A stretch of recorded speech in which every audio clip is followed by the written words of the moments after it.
Veniți creștini la rugăciune,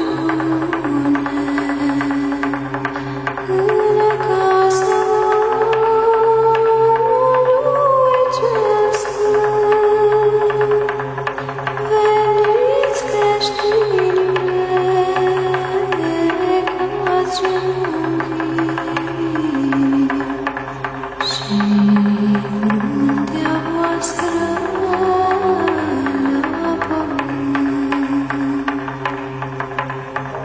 Din clopote încep să sune,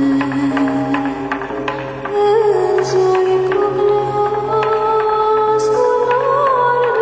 arduios, răsună nuntelor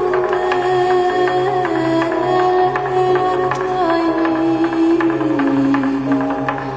chemarea Domnului Hristos. Veniți cei osteniți la mine, cei osteniți și apăsați, odihna pacea mea cea sfântă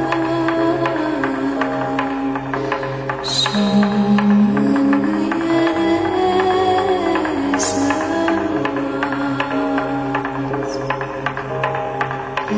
Răsună munți, răsună dealuri,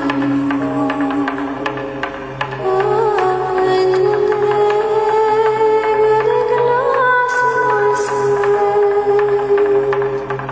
Se pleacă-n fața lui natura,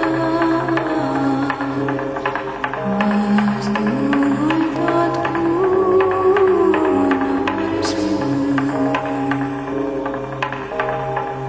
Dar omul singur a făptură,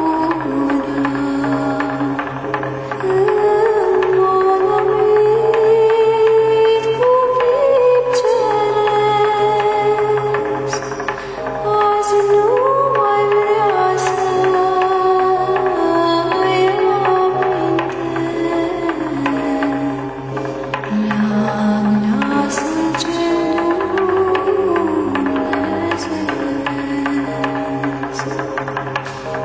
creștinii noștri din vechime, pe sub pământ zideau altare și